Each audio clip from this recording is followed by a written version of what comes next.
Hey guys, Steve Tankersley with Tankersley Construction. We just finished a pole scheduling meeting with all of our trade partners for a 6,800 square foot custom home new build in Granite Bay, California. It's called a pole schedule, P-U-L-L, because we're literally pulling the project along. We start with our desired end states and backing our way in. We brought all our trade partners in, we sat down, we really hashed out all the details. One of the biggest problems in our industry is waste and inefficient communications. So this is something that Heather and I pulled from our commercial construction backgrounds and applied to our residential projects. I really look forward to you guys seeing what we're doing here and going through our process. Hi, Heather Tankersley here. I'm going to walk you through how we went ahead and got everything laid out here for our pole schedule. Each of our sub-trades have been identified for the project that will be working on it. Everybody's been given a color code so that we can easily identify where they fall on the milestones. So, as you can see, we have our potential start date that we determined with the group here. Everybody comes and puts their individual activity up here based off of the milestone. The goal for this is to then lay out the order and the sequence of how everybody's going to build the project, how long they need to complete their work, and what needs to happen ahead of time.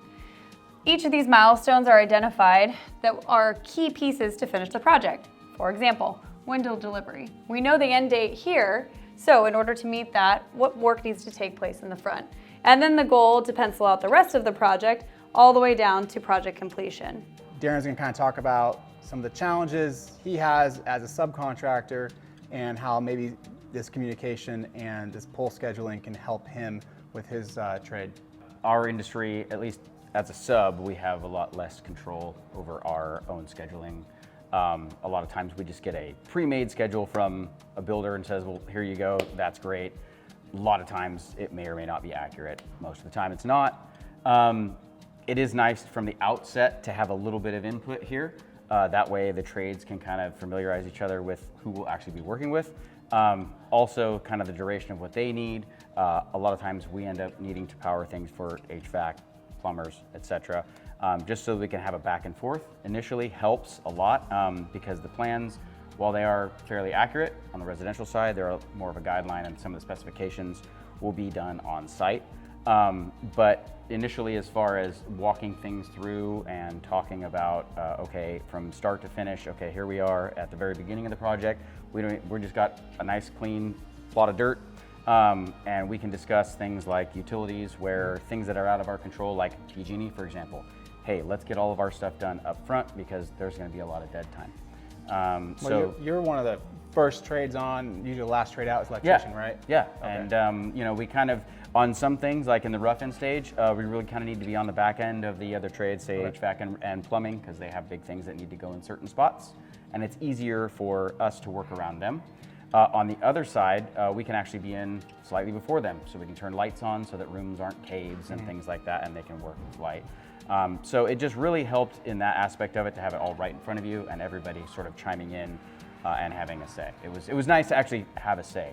You've done this before one time, you said? On a smaller schedule, scale, just sort of, it was more of like a Zoom type setup, and it was just a little bit more rushed, but it wasn't as the breadth, and it wasn't as large, obviously, a surface area.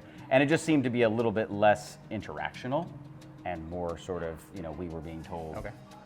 You know, we didn't really have much of a say in that. But yeah, I really liked it. It was great. I'm sure it'll work out quite nicely. And got to know some of the trades I'll be working with as well. So what's one of the biggest challenges you have with like a project this size? Honestly, some of the biggest challenges we have are simply communication from the other trades with us or through a general, depending on who we're working with.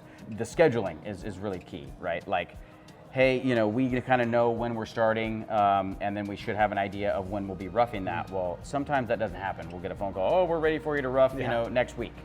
And it's like, okay, well, this is like a 6,000 square foot job. There's a whole bunch of things that have to happen. I have to walk it, make sure everything's good. You know, is the plumbing done? Are the cabinet drawings done? You know, so there's really no communication, just, hey, we're ready to go. and that's kind of it. So this helps dispel a lot of those concerns.